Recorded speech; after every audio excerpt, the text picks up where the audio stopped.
Qui est l'athlète le plus susceptible de décrocher? Celui qui rate une séance à peu près toutes les 2 semaines ou celui qui est complètement discipliné et qui ne ratera aucune séance? De prime abord, on va avoir tendance à dire le premier athlète, mais en réalité, quand on s'intéresse un petit peu au terrain et à la littérature, on se rendra compte que les athlètes les plus investis, les plus engagés dans leur discipline sont aussi ceux qui peuvent être plus à risque de burn-out et de décrocher du jour au lendemain. Parce que oui, la discipline est indispensable pour la progression, mais à partir d'un certain seuil, elle peut devenir un facteur de risque de décrochage. Alors comment quelque chose d'aussi positif que la discipline peut nous amener à décrocher? Alors dans cet épisode, on va voir comment quelque chose d'aussi positif que la discipline peut nous amener à décrocher. Hello tout le monde, j'espère que vous allez bien. On se retrouve dans ce nouvel épisode du podcast Force Intérieure, le podcast qui parle de santé et de performance avec un nouvel épisode tous les lundis. Et vous l'aurez compris, aujourd'hui on va parler de discipline, mais peut-être sur un aspect sur lequel on communique un petit peu moins, l'aspect négatif de la discipline, et on va voir comment on peut combiner du coup discipline et en tirer tous les bénéfices sans pour autant risquer de décrocher ou de basculer vers le burn-out.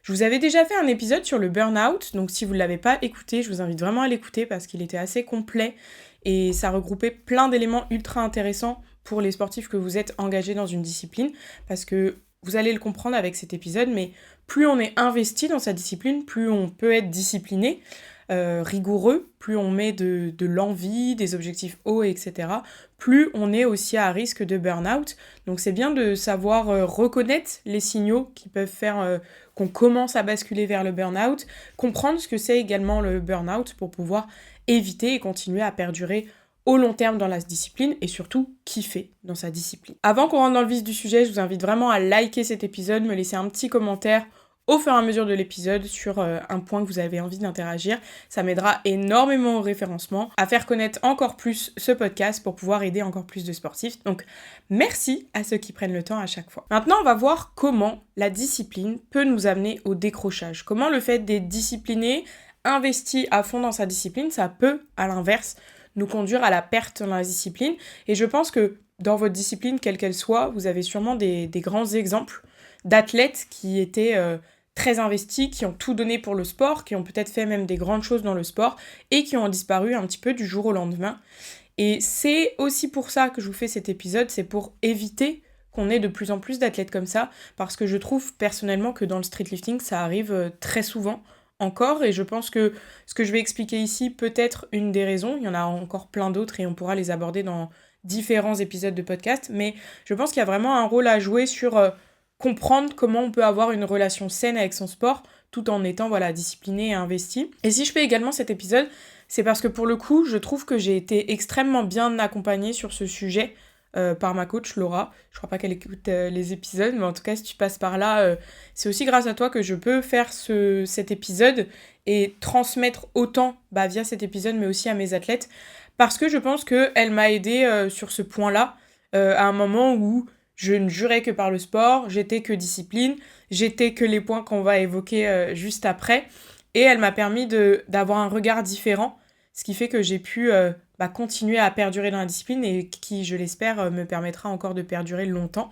en abordant, on va dire, ma relation avec le streetlifting un petit peu différemment. Donc la première chose qui fait que discipline peut devenir un petit peu néfaste, c'est quand, en tant que sportif, on construit toute son identité autour de notre sport. C'est-à-dire, on n'est plus, par exemple, moi, Julie Brion, vous voyez, je sais même pas comment me présenter autrement, c'est marrant, mais Julie Brion, 26 ans, qui est kiné de base, qui pratique le streetlifting, qui, a des hobbies, etc. On n'est plus cette personne-là, on est vraiment Julie qui fait du streetlifting, vous voyez ? Et on va jurer que par ça. Déjà dans peut-être sa présentation aux autres, mais également de soi à soi-même. C'est surtout ça en fait, de soi à soi-même, se définir que par l'identité sportive. Qu'est-ce que ça veut dire ? Ça veut dire aussi dans le quotidien, tout faire en fonction du sport. Et ça, moi j'ai eu vraiment une grosse période comme ça où tout était régi par le sport. C'est-à-dire, je mange en fonction de mon sport. Moi, en plus, je vous ai déjà expliqué, je suis quelqu'un qui ne sent pas la faim, qui a du mal à m'alimenter, etc. Le sport, pour le coup, ça m'aidait parce que c'était une bonne raison de bien manger pour pouvoir avoir mes besoins. Donc, tout ce que je mangeais, c'était en rapport avec le sport, c'est-à-dire pas de trucs gras, que des choses qui allaient être bonnes dans mon objectif sportif. C'est-à-dire pas de cheat meal, parce que le cheat meal, ça me sert à rien pour mon sport. C'était un peu ça la vision. Je me couchais tôt, je veillais à dormir suffisamment, encore une fois, pour être en forme dans mes entraînements. Je m'entraînais, j'allais marcher pour avoir de la récupération pour mes entraînements. Je sortais très peu. Quand je devais voir des amis, je voulais pas veiller trop tard parce que j'allais être fatiguée pour mes entraînements. Tout était conditionné pour mes entraînements. Même quand j'allais au boulot, quand j'étais au cabinet, quand j'étais avec mes patients, qui avaient un petit moment de creux, etc., qui faisaient leurs exercices, j'étais là, j'étais en train de réfléchir à la séance du soir, comment j'allais faire telle chose, quelle charge j'allais mettre. Toute la journée, du lever au coucher, je vivais pour le sport. Et en plus, étant sur les réseaux sociaux, si vous me suivez, si vous écoutez le podcast, je pense que vous savez que je suis un peu sur les réseaux sociaux, j'avais aussi créé un compte Instagram en rapport avec le sport. Donc ça faisait que alimenter ce truc de je dois parler de sport tout le temps, faire que du sport, penser que sport, etc. Et le problème de ça, c'est que, toute l'identité est construite autour du sport, et ça peut être moteur, comme je viens de vous l'expliquer, parce que sur l'alimentation, c'était plutôt un aspect positif, parce que ça m'obligeait à manger, là où moi, si j'avais pas de raison de manger, je pense que j'aurais vraiment du mal à m'alimenter, en vrai. Parce que j'ai des horaires fixes pour m'obliger à manger, mais sans ça, ça peut être vraiment très compliqué, et je le vois par exemple en vacances, ou quand il y a moins cette obligation, je peux très vite oublier de manger et me retrouver dans des malaises, etc. Ça a été aussi un gros problème de mon adolescence avant que je me mette au sport. Donc il y a des aspects positifs, mais le problème de ça, c'est que si un jour on se blesse, si un jour on ne peut plus, pour X raisons, pratiquer le sport, je sais pas, on n'a plus le temps, on n'a plus la santé, il y a plein de choses qui interviennent, on perd notre identité. Ça veut dire, on m'enlève le sport, qu'est-ce que je fais de ma vie, qui je suis. Et ça, c'est le premier problème que je voulais vous mettre en avant via la discipline, c'est que quand on a construit toute l'identité, lorsque l'identité s'effondre pour X raisons, c'est pas seulement la discipline et la façon de pratiquer qu'on perd, c'est vraiment toute confiance en soi, toute identité. Et on peut se retrouver face au burn-out, à de la dépression, même à une forte vague d'anxiété, parce que on ne sait juste pas vivre sans cette identité qu'on s'est construite autour du sport. Et souvent, les sportifs comme ça, qui ont construit toute une identité autour du sport, ils vont s'entraîner par discipline. Vous allez leur demander pourquoi tu t'entraînes, parce que je rate aucun entraînement. Ils vont d'ailleurs rater aucun entraînement. Mais on n'aura plus forcément cette notion de plaisir dans l'explication. Quand bien même il peut y avoir un certain plaisir à l'entraînement, ça va plus être le moteur principal. Et ça, en vrai, la limite est fine, je trouve, quand on a des objectifs à haut niveau, parce que moi, si je me pose sincèrement la question de est-ce que je m'entraîne par plaisir ou par discipline, c'est très variable. En vrai, c'est très variable au cours de l'année. Je dirais que quand je suis en prépa, la notion de plaisir, elle est parfois un peu plus minime, parce qu'il y a beaucoup de fatigue, il y a beaucoup de choses, il y a beaucoup de facteurs qui feraient que si je m'entraînais uniquement par plaisir, peut-être je décalerais certaines séances, peut-être que je ferais autrement. Alors que quand on est en prépa, on prépare une compétition, évidemment on laisse un peu le facteur plaisir de côté. Là où par exemple, là je repars sur un petit hors-saison avant la préparation pour les Europes, je prends énormément de plaisir à l'entraînement parce que déjà, il me fatigue beaucoup moins. Pas parce que je me la donne pas à l'entraînement, mais ceux qui font un sport de force, je vous l'ai déjà expliqué, vous captez, quand on met des charges lourdes, l'impact cognitif, il est costaud, on a du mal à se concentrer, nerveusement c'est difficile, je vous l'expliquais dans les différents podcasts, j'avais vraiment du mal à me concentrer ces derniers temps. Là, j'ai retrouvé pleinement mon cerveau, ça fait du bien, et du coup, je prends aussi plus de plaisir parce que après les séances, je n'ai pas cette fatigue nerveuse. Je peux l'avoir, cette fatigue musculaire, je l'ai d'ailleurs beaucoup, parce que j'ai pas mal de courbatures en ce moment, mais voilà, ça m'empêche pas de pouvoir vivre et pouvoir faire justement autre chose en dehors de mes entraînements. Donc on va dire que la notion de plaisir est là où, comme je vous l'expliquais en prépa, des fois, elle est moins là. Elle est moins là, bien que je kiffe quand même le processus. C'est peut-être bizarre à expliquer, mais ce truc de, justement, des fois être dans une phase où t'as pas envie de t'entraîner, c'est dur, tu le subis, et en plus t'as des conséquences après sur ta vie quotidienne. On a l'impression que c'est une bulle de négativité, mais moi, de tenir justement ma discipline et de tenir coûte que coûte, parce que j'ai mes objectifs qui me drive dans cette période-là, j'y trouve une grande satisfaction. C'est-à-dire que quand je l'ai fait, même au cas par cas, quand j'ai fini une séance pour laquelle je voulais pas aller, pour laquelle j'étais déjà épuisée avant de commencer, je me dis, ok, genre là, tu mérites les objectifs que tu vises parce que tu renonces pas. Et ça, il y a quand même une notion de plaisir, même si ça ne l'est pas forcément dans l'activité. Je pense que vous comprendrez, c'est toute cette notion d'estime de soi, de confiance en toi, de satisfaction et de, voilà, se dire, ok, j'ai des objectifs très hauts, très grands, mais je mérite de réussir parce que je donne 100% de mes moyens. Donc ça, il y a quand même cette notion de plaisir-là. Être investi dans son sport, être discipliné, être rigoureux, avoir des objectifs hauts, oui, mais ne pas y placer toute son identité. Et on reviendra à la fin de cet épisode un petit peu sur comment faire justement pour pouvoir garder discipline, parce qu'elle est nécessaire, encore une fois, la progression, mais ne pas tomber dans les travers de ce qu'elle peut engendrer pour nouer une relation saine avec son sport au long terme. Le deuxième point, c'est le piège biologique de l'adaptation. Votre corps, il ne sait pas dissocier en termes de stress, le stress que vous lui appliquez via l'entraînement, que vous lui appliquez via des problèmes, que vous lui appliquez via le travail, que vous lui appliquez via le manque de sommeil. Tout ça, si vous voulez, il reçoit en mode stress, en mode alarme, on va dire, un petit peu pour le corps. Et il y a des alarmes qui font qu'on surcompense et on arrive à s'adapter. C'est ce qui se passe à l'entraînement.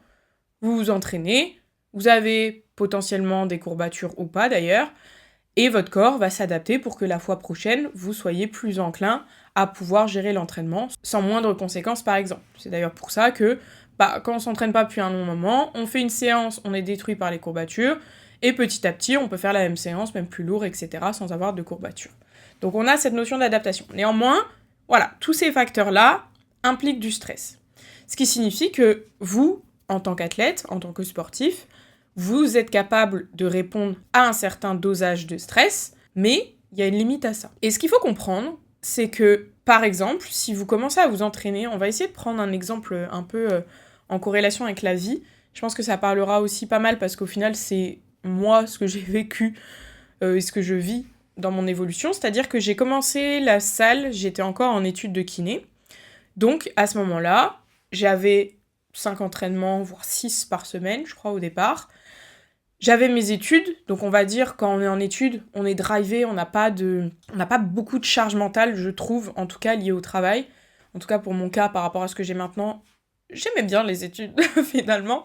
Mais voilà, on doit réviser, on a des choses à faire, mais ça n'a rien à voir avec le monde du travail. En plus, j'habitais chez mes parents, donc pas vraiment de charge mentale liée à la gestion de son environnement.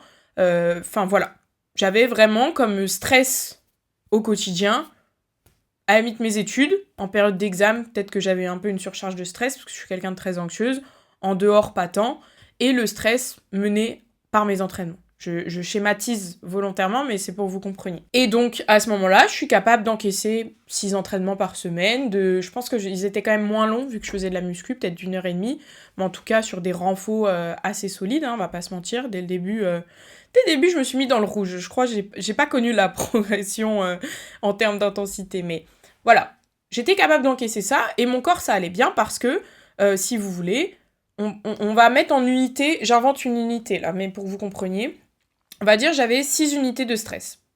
Une pour chaque entraînement, et j'avais que ça. Et si on compare par exemple à ma vie maintenant, alors je suis passée à 5 entraînements, donc je peux avoir, mettons, 5 unités de stress liées à mes entraînements, mais il faut rajouter l'unité du boulot, l'unité en plus d'être en auto-entreprise maintenant. Ceux qui m'écoutent et qui sont entrepreneurs, vous savez à quel point la charge administrative peut être pesante, surtout si vous êtes phobique comme moi de l'administratif. Mais je pense que ça, on peut presque facilement rajouter 10 unités de stress parfois. Mais voilà, on rajoute une unité de stress. Il y a aussi la gestion de son environnement. Donc c'est de la charge supplémentaire, il faut s'occuper de son appart, etc. On peut rajouter une unité de stress. Et vous comprenez du coup, par cet exemple-là, que le stress que vous recevez en tant qu'athlète, il évolue au cours de la vie et au cours de ce que vous pouvez avoir dans votre quotidien. Et l'erreur que l'on peut faire, c'est de ne pas considérer ça. C'est de ne pas considérer ça et de se dire, je suis disciplinée, moi j'ai 5 entraînements à faire par semaine, de 2 à 3 heures, c'est mon cas avec ma pratique, et c'est incompressible, c'est-à-dire je ne compresse jamais ça, et à côté de ça, si on est aussi figé dans sa discipline, mais qu'on a effectivement, des changements au niveau du boulot, des choses à gérer dans le travail, des problèmes dans notre entourage, enfin plein de choses qui peuvent se rajouter, du coup un manque de sommeil, surtout qu'en plus, en général c'est imbriqué, hein. Si vous avez par exemple plus de boulot, bah vous allez peut-être avoir moins de sommeil, peut-être avoir aussi de l'anxiété, moins bien récupérer. Les unités de stress augmentent et on va se retrouver surchargé et c'est à ce moment-là qu'on peut basculer vers le burn-out, vers un Red S syndrome, je vous en ai parlé, vers du surentraînement, vers un arrêt complet de la discipline. Parce que sans s'en rendre compte, sans changer ce qu'on avait dans ces entraînements, les facteurs externes sont venus se surajouter et surajouter du stress à notre corps. Et ça, il faut vraiment le prendre en compte. Et c'est pour ça, d'ailleurs, que par exemple, moi, quand j'accompagne mes athlètes, j'en ai quelques-uns qui font de la compétition à un bon niveau, j'en ai qui font de la compétition par plaisir, j'en ai qui font pas de compétition, et je leur dis toujours, parce que, en vrai, même ceux qui font de la compétition à un bon niveau, quand on est à distance des compétitions, c'est important de pouvoir, justement, remodeler et être un petit peu plus lâche, on va dire, sur les entraînements, comme je vous l'expliquais, à la différence de quand on est en prépa, et là, bah, si on veut vraiment performer, il faut essayer de gérer le mieux possible ses à côté pour pas que ça empiète l'entraînement. Mais quand on est, par exemple, dans les fêtes de Noël, je leur dis toujours, vous ratez vos entraînements si vous avez besoin, vous profitez de votre famille, vous profitez de l'entourage parce que on a plus de repas, on mange moins bien, on dort moins, on a aussi des moments de qualité à passer qui sont importants de faire passer en priorité par rapport à l'entraînement. Et bah, tout ça combiné avec peut-être 5-6 entraînements par semaine, c'est compliqué. Donc c'est des moments où il faut savoir, ok, repousser un peu l'aspect discipline, se dire oui, je suis disciplinée, mais là, je fais le choix de mettre en avant ma vie perso, par exemple. En vacances, c'est pareil. Je leur dis souvent, c'est bien dans l'année de prendre des vacances où tu ne t'entraînes pas, ou en tout cas, tu n'as pas de programmation, tu t'entraînes si tu as envie, tu vois un parc de street, tu t'entraînes un peu, tu peux, mais où tu n'as pas cette notion de discipline pour relâcher, pour pouvoir justement aussi, le reste de l'année, être complètement discipliné, être à fond dans ton truc, et que ce soit pas un supplice pour toi parce que tu as eu des moments où tu pouvais décompresser, faire autre chose. Et encore une fois, ça rejoint le point précédent que je vous ai évoqué. Pouvoir mettre autre chose en avant, ça permet de ne pas construire toute son identité autour du sport parce que quand il n'y a plus le sport, tu sais vivre autrement, tu sais être quelqu'un autrement et tu ne tombes pas dans cette dérive de mon identité, ma discipline et coûte que coûte. Donc si vous devez retenir une chose sur cette partie-là, c'est que votre stress environnemental va impacter aussi votre corps. Et il faut en prendre conscience pour pouvoir remodeler. Si vous êtes dans des périodes plus stressantes, et bah c'est ok de réduire peut-être un entraînement, de réduire l'intensité, de réduire la durée pour pouvoir faire face à ces imprévus ou non, mais en tout cas ces autres sources de stress, ces autres unités de stress, comme je disais, je trouve que c'est assez parlant. Et on rectifie et on rééquilibre en permanence. La vie, c'est ça, hein. Quand on dit trouver son équilibre, en vrai, c'est bien d'avoir un équilibre relativement stable, mais on est obligé de le moduler à certains moments de la vie, parce que la vie, c'est ça.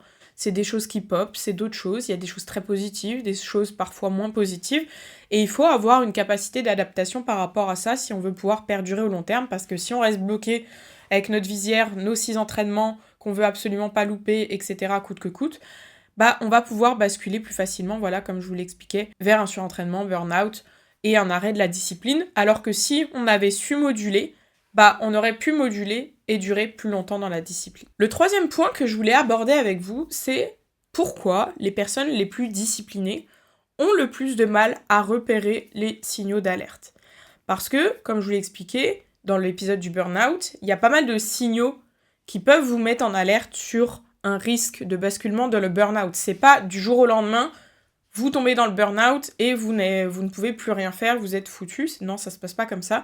Il y a quand même pas mal de signaux qui popent avant, mais le problème, c'est qu'on ne les voit pas toujours. Alors ça peut être parce qu'on ne les connaît pas, et c'est pour ça que je trouvais ça très important de vous en faire un épisode dédié et que, encore une fois, je vous invite à l'écouter. Et ça peut être parce que, chez soi, on n'arrive pas à les repérer. Parce que c'est toujours plus facile, en vrai, de l'expliquer aux autres, et je pense que je suis bien placée pour le savoir. Je connais les signaux, je sais les expliquer, je sais les repérer chez les autres, mais c'est vrai que des fois, chez moi-même, c'est plus difficile, et j'ai besoin d'avoir un regard extérieur qui puisse me dire « Là, Julie, ça commence à puer ». Et c'est aussi pour ça, je trouve que c'est important de se faire accompagner par quelqu'un, parce que comme je vous l'explique ici, on n'est pas toujours objectif avec soi-même et avoir quelqu'un d'extérieur en qui vous avez confiance et qui veut votre bien dans la discipline, et il saura vous dire quand il détectera des signes qui peuvent commencer à montrer des signes de faiblesse dans votre façon de vous entraîner ou de vous comporter, ou de votre récupération, etc. Donc pourquoi on ne voit pas les signes nous-mêmes ? Déjà, premièrement, si vous êtes discipliné et investi dans votre discipline, vous avez des qualités qui, des fois, voilà, vous allez comprendre, peuvent vous faire défaut, mais vous avez des qualités qui vous aident pour le sport, ce qui va être le dépassement de soi, ce qui va être la tolérance à la douleur, parce que qu'on le reconnaisse ou non, quand vous vous entraînez avec intensité, que vous allez chercher sur vos renforts du RPE 9 ou 10, ça fait mal. Ça fait mal parce que le muscle brûle, et on va dire que plus vous vous entraînez à la bonne intensité, plus vous apprenez à tolérer cette douleur. Parce que là où quand tu commences, tu vois, à la salle, tu commences à t'entraîner, à aller chercher du renfort, tac, dès que ça commence à faire mal, tu t'arrêtes parce que tu as ce seuil de douleur pour lequel tu n'arrives pas à passer au-delà. Plus tu t'entraînes, plus tu es investi, plus tu comprends qu'il faut te rapprocher de l'échec et que l'échec, c'est l'échec musculaire, pas l'échec en termes de ressenti de douleur. Plus tu arrives à repousser ce seuil de douleur, ou en tout cas aller dans la douleur, et ça c'est un aspect très positif pour pouvoir progresser, parce que ça veut dire que tu mets plus d'intensité que quelqu'un qui s'arrête dès que ça commence à faire mal. Je parle vraiment de brûlure musculaire, hein, pas parce qu'on est blessé, etc. Me faites pas dire ce que j'ai pas dit, mais vous avez compris ce que je veux dire. Donc ça c'est un aspect très positif pour la performance, mais ça fait aussi que quand on a des douleurs qui sont peut-être pas forcément liées à l'effort, qui sont liées peut-être à une surcharge, quand vous avez des douleurs même hors entraînement, on va y prêter moins attention parce que on est habitué à aller contre la douleur et on est habitué aussi à passer outre. Donc ça peut faire en sorte que les premiers signaux de petites douleurs qui pop, on va pas forcément s'en inquiéter, puisque à l'entraînement, quand on a mal, on passe au-delà, et tant qu'on peut faire la discipline, on continue. Ça, je sais que ça a été un grand problème chez moi, mais ça peut l'être encore, si je suis tout à fait honnête avec vous. C'est que si j'ai mal quelque part, mais que ça ne m'empêche pas de faire mes mouvements correctement, la douleur n'existe pas. Et je vous le dis en toute franchise, alors que je suis kiné, et que c'est absolument pas ce que je vais conseiller aux gens que j'accompagne, mais en toute franchise, c'est un peu des fois comme ça que je fonctionne. Et c'est quand ça commence à impacter mes mouvements, que je sens que j'arrive à moins bien me placer, que là je vais me dire, oula, faut que je m'en occupe. Donc vous voyez, même en vous expliquant, je me rends compte que cet épisode, je vais me le réécouter moi-même parce que je pense qu'il me fera du bien aussi. Mais c'est aussi pour que, vous puissiez vous rendre compte, si vous êtes dans le même cas que moi, que c'est pas forcément une bonne chose. Et que plus on prend une douleur au sérieux tôt, plus on peut la réparer, la guérir, l'améliorer. Et ça peut être même des fois, des symptômes précurseurs qui signifient qu'on est proche du burn-out. Et là, pendant cette prépa que j'ai fait pour la Ice Cup, compétition à laquelle je n'ai pas participé, je vous le rappelle, et que je vous expliquerai dans quelques temps plus en détail, j'ai eu plein de douleurs qui ont popé, un coup là, un matin, par-ci, par-là, qui partent aussi vite qu'elles sont revenues. Et ça arrive parfois en prépa, sauf que là c'était un petit peu plus intense et plus régulier que ce que ça avait pu être les dernières fois. Et ça commence à être des signaux que ton corps n'arrive plus à encaisser.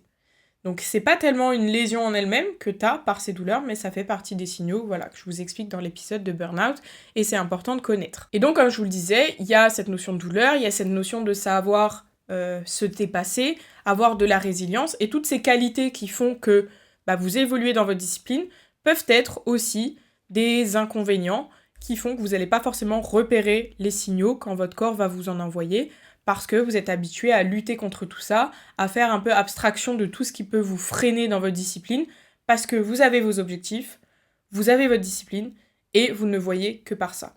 Donc c'est bien, mais attention à rester aussi lucide et être objectif avec soi-même, et parfois se rendre compte que là, il y a des petites choses qui peuvent ne pas aller.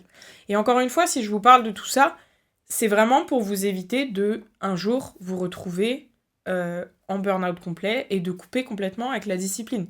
Parce que même si on s'en rend pas compte et qu'on se dit « Non, mais moi je suis fort, je peux aller contre ça, je continue », il y a un moment comme un autre où il va y avoir une surcharge, quelque chose qui va faire que du jour au lendemain, on va tout envoyer valser, soit parce que ce sera votre corps qui l'aura décidé et qui va vous blesser pour quelque chose qui vous empêchera de faire la discipline, parce que le corps est quand même bien fait, hein. C'est que si tu l'écoutes pas une fois, deux fois, trois fois, au bout d'un moment, il va trouver quelque chose pour que tu sois obligé de l'écouter. Et souvent, c'est la blessure. Donc c'est dommage d'en arriver à là, ou complètement d'un point de vue aussi motivationnel, d'un point de vue mental, où juste t'auras plus envie, tu vas te dégoûter de la discipline. Et ça, encore une fois, j'en ai vu plein, et ça me fait extrêmement mal au cœur de voir des athlètes qui étaient amoureux d'une discipline, passionnés, et qui se sont dégoûtés par toutes les notions que je suis en train de vous expliquer. Le quatrième point, qui est très important également, ça va être le perfectionnisme. Le perfectionnisme, c'est bien, parce que c'est aussi ce qui va vous aider à progresser. Si vous avez un perfectionnisme de progression, par exemple, vous faites vos mouvements, vous voyez que vous ne l'avez pas bien effectué, vous allez chercher à améliorer votre technique pour être plus précis techniquement et pouvoir avoir un meilleur transfert de force et pouvoir charger plus, c'est plutôt positif et c'est ce qui va vous nourrir et vous faire évoluer dans la discipline. Néanmoins, on peut aussi facilement basculer vers un perfectionniste maladif. Qu'est-ce que j'appellerais perfectionniste maladif ? C'est la perfection, la quête de perfection permanente, et la perfection n'existant pas, en vrai, en tout cas dans ce registre-là, la perpétuelle angoisse que ça va procurer. C'est par exemple, chaque séance, vous prenez toutes vos séances, à chaque fois, vous vous trouvez nul. Vous dites ça va pas, j'essaie de corriger ci, j'essaie de corriger ça. En plus, si on rajoute le fait de vouloir tout corriger en même temps, c'est un peu catastrophique d'un point de vue mental, parce que à se concentrer sur tout, on se concentre sur rien, en vrai.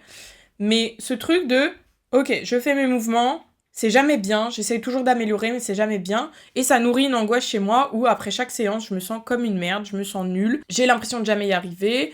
Quand je loupe une séance, je culpabilise à mort, ça m'empêche carrément de dormir. Si je mange un cheat meal, pareil, je me dis, mes entraînements, etc.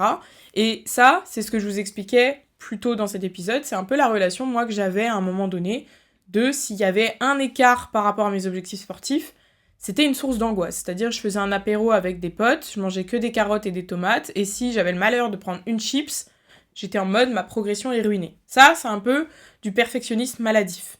Parce que vous rentrez dans une sphère où tout est source d'angoisse, en vrai. Parce que la perfection n'existe pas vraiment, et vous pourrez pas être complètement parfait. Et ce qu'il faut comprendre, même au-delà de ça, c'est que en s'empêchant ces moments de relaxation, de décompression, cet apéro par exemple avec tes amis, tu restes dans cette bulle où ton identité est que le sport, dans cette bulle où tu penses sport tout le temps, dans cette surcharge, en fait tu te surcharges toi-même en stress à penser qu'à ça, là où tu vois, t'aurais juste profité de l'apéro tranquillement en mangeant tes petits chips, en buvant même une bière si t'as envie à ce moment-là, ça t'aurait fait un sas de décompression qui fait que la prochaine fois que tu reviens à l'entraînement, t'es motivé, t'as envie, t'as cette notion de plaisir parce que t'as pas passé ton temps à ruminer pendant cet apéro, à te dire purée mes dips, il faut que je fasse ça, il faut que je fasse ci, et t'arrives beaucoup plus frais.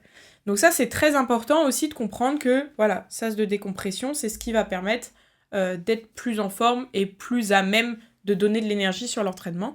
Donc le perfectionnisme, c'est bien pour être objectif avec soi-même, se dire, là, mon mouvement, factuellement, il y a des pistes d'amélioration, je vais faire en sorte d'améliorer, je vais écouter les correctifs que me fait mon coach, je vais respecter la programmation. De ce point de vue-là, c'est positif, mais il ne faut pas que ça devienne maladif à être tout le temps déçu de soi, tout le temps dans la négation. Moi, ce que je dis toujours à mes athlètes, et je sais que des fois, il y en a qui ont tendance aussi à basculer un peu vers ce perfectionnisme maladif, je leur dis maintenant, quand tu me fais tes retours, je veux que tu me donnes que du positif. C'est-à-dire, même si ton mouvement n'est pas parfait, et le mouvement de personne n'est parfait, mon mouvement n'est pas parfait, le mouvement des champions du monde n'est pas parfait, on est dans une discipline nouvelle où, en vrai, on a encore du temps avant d'avoir des mouvements très standardisés, et encore que, il y a toujours des choses à améliorer, même au plus haut niveau. Mais c'est bien de voir l'aspect positif pour justement nourrir cette quête de s'améliorer tout en ayant l'aspect positif. Donc je leur dis, dites-moi un truc positif. Même sur ton mouvement, t'as l'impression qu'il est dégueulasse, il y a toujours des choses à en tirer positivement. Je me suis sentie à l'aise, j'ai été au standard sans difficulté, j'ai pu charger plus, je me suis mis en confiance sur les mouvements, je me suis sentie bien. j'ai senti la contraction de mes muscles, ça m'a fait plaisir. Enfin, il y a toujours du positif à en tirer, et en se concentrant là-dessus, sans pour autant être aveugle sur les points à améliorer, mais en se concentrant là-dessus, c'est aussi plus moteur pour la suite, parce que, comme je vous l'expliquais, on n'atteint jamais la perfection. Donc ça veut dire, en fait, après chaque séance, tu vas toujours être dans un esprit négatif à te dire « je suis nul », etc. Comment tu veux prendre du plaisir si à chaque fois que tu sors de l'entraînement, tu te sens dévalorisé par, en plus, toi-même? Ce n'est pas possible. Donc c'est très important, voilà, de pouvoir prendre l'aspect positif, de être carré dans ses mouvements, chercher à s'améliorer, mais prendre le positif, aussi minime qu'il soit, même si je trouve qu'il n'y a pas de positif minime. Il faut juste arriver à mettre un curseur de positivité sur les petites choses qui nous paraissent un peu banales, mais dans un sport comme le streetlifting, où en plus on a cette notion de charge qui nous fait un repère dans notre tête, c'est trop important d'arriver à mettre les curseurs différemment. Parce que ça veut dire que tant que vous n'allez pas charger plus que votre max, vous ne serez pas content. Je peux vous dire que vous n'allez pas être content souvent. Parce que si on suit une programmation logique, ces max, on les teste pas tous les 4 matins. On met pas lourd tous les 4 matins non plus pour préserver le nerveux. Donc c'est difficile après de trouver du plaisir si on ne dure que par une charge. Maintenant qu'on a vu pourquoi la discipline peut à un moment donné être un peu notre pire ennemi pour l'évolution dans notre sport, on va voir comment on peut combiner les deux. Parce que je vous ai expliqué, discipline égale progression. Donc on est obligé d'avoir de la discipline, mais comment avoir de la discipline saine sans pour autant attirer les aspects négatifs que je vous ai expliqués? C'est possible, et c'est ce que je vais vous expliquer maintenant. Déjà, construire une identité en dehors du sport. Et ça, c'est le point sur lequel je vous expliquais en début que ma coach m'a énormément aidée à un moment donné, là où mon identité était que sport. Elle me disait, fais d'autres choses.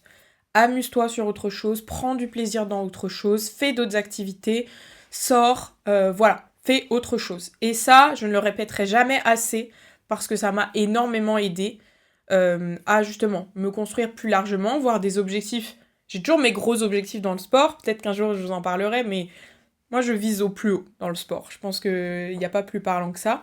Mais à côté, j'ai d'autres objectifs d'un point de vue pro, d'un point de vue perso, d'un point de vue social. J'ai d'autres choses, ce qui fait que je peux avoir un équilibre où il y a des fois je pense plus du tout au sport et quand je reviens dans le sport, je suis contente de le faire parce que j'ai comme un élan. Encore une fois, quand on est en phase de prépa, c'est un petit peu moins le cas parce que ça prend une place plus grosse, mais c'est cette notion d'équilibre dont je vous expliquais. Donc si c'est pas votre cas, faites d'autres activités. N'ayez pas peur aussi de faire des autres activités, ça peut être que vous l'avez déjà vécu, mais moi, à un moment donné, j'avais peur de faire toute autre activité sportive en me disant oh, ça va me fatiguer, ça va me faire des courbatures, je risque de me blesser. Je me souviens tout le temps, même avec mon copain, dès qu'il me bousculait un peu parce qu'on se charriait, je lui disais oh, tu vas me blesser. Genre, sur des trucs comme ça. Où, on chahute, j'étais en mode arrête, tu vas me blesser. Tellement j'avais cette phobie que ça puisse impacter mon sport. Maintenant, j'arrive à faire d'autres activités, à essayer de courir. Je dis essayer parce que c'est pas encore très fameux, mais en tout cas, courir, alors que ça n'a rien à voir. Je faisais de l'escalade, je peux faire d'autres activités, du vélo, tout ça, sans pour autant me dire ça va impacter ou me blesser pour l'entraînement. Donc ça, je vous invite vraiment à le faire d'un point de vue sportif, mais aussi d'un point de vue mental, de avoir d'autres centres d'activité qui vous sortent de ça et qui fassent que votre identité n'est pas seulement le sport. Deuxième point, mesurer sa récupération autant que son entraînement. T'es sur ton entraînement, tu notes tes charges, tu notes ce que t'as fait, t'es rigoureux là-dessus. Fais de même avec la récupération. L'idée, c'est pas que ce soit une charge mentale supplémentaire, mais c'est pour que tu repères un peu ce que je t'expliquais avec les unités de stress, que tu repères quand t'en as un peu plus d'un coup, et que là, il va falloir adapter soit l'entraînement, soit réguler ta récupération, mais du coup, c'est important que tu aies un œil dessus. Donc ça peut être comment? Ça peut être via des outils comme moi, par exemple ma bague avec ma Ultra Human Ring, je vois directement mes données de sommeil, à quel point j'ai bien récupéré ou pas, donc ça me donne aussi un indicateur sur la journée. Ça peut être avec des montres, ça peut être juste en ayant suffisamment de sommeil, en voyant comment tu te sens au réveil, ça peut être via ton alimentation, est-ce qu'en ce moment tu mangeais bien, contrôle un petit peu ça peut être au niveau de tes compléments, est-ce que t'as pas oublié de prendre tes compléments, parce que ça va jouer aussi sur la qualité de ta récupération. Ta récupération active, est-ce que t'as marché suffisamment par rapport à d'habitude, est-ce qu'il y a des choses comme ça, et est-ce que dans mon quotidien j'ai des choses qui me stressent. Si j'ai une période de stress pour X raisons, Je sais qu'il va falloir que je fasse d'autant plus important à ma récupération parce que là, j'ai plus de trucs qui vont pouvoir m'impacter. Troisième point, considérer le repos comme un entraînement. Le repos, c'est ce qui te permet de t'adapter et de répondre à ton entraînement. Si tu n'as que des entraînements et pas de repos, tu n'as jamais de progression. Parce que ton corps ne progresse pas dans le stress. Il a besoin de cette phase de repos pour, entre guillemets, analyser toutes les données de stress qu'il a fait et pouvoir y répondre pour que ça se transforme de moins en moins en un stress traumatique pour lui. Donc le repos, ultra important, et le repos, que ce soit en termes de jours de repos, que ce soit mentalement, comme je vous le disais, tu sors avec tes amis, tu sors avec tes amis. Il n'y a pas de place au sport, pas purée demain j'ai ça à faire, etc. Non, tu restes dans le moment présent parce que c'est aussi ça qui te permettra de revenir plus en forme à l'entraînement. Quatrième point, réussir à court terme, ce n'est pas toujours gagner à long terme. Et là, je vous en parle dans le contexte de cet épisode, mais c'est valable sur plein d'autres points qu'on pourra aborder dans de prochains épisodes. Mais ce que je veux dire par là, c'est que si tu vas t'entraîner sous grippe, que tu vas t'entraîner alors que t'as dormi que 2 heures, que tu vas t'entraîner après une journée de boulot de 12 heures, t'as l'impression d'être fort parce que tu arrives à surmonter tout ça et à aller t'entraîner, mais les conséquences peuvent être encore plus importantes que si juste là t'avais su te dire « Ok, je lève le pied, je replace ma séance ailleurs, je reporte, ou alors même j'annule ma séance, parce que là je sens que c'est ma récupération qui a besoin d'être priorisée pour revenir plus en forme. » Donc vous l'avez compris avec cet épisode, la discipline peut vous amener loin, mais ce qui vous permettra de durer encore plus dans le temps, c'est de pouvoir allier cette discipline avec une adaptabilité de votre quotidien et de votre environnement. Parce que dans la vie d'un sportif, il n'y a pas que le sport, il y a toujours plein de facteurs à prendre en compte, et quand on les ignore, c'est là qu'on peut risquer de basculer vers des choses moins cool, comme le burn-out ou l'arrêt complet de l'activité. Là où, quand on sait adapter, on sait prioriser parfois d'autres choses, parfois le sport quand c'est nécessaire, mais parfois des fois la vie privée, parfois le pro.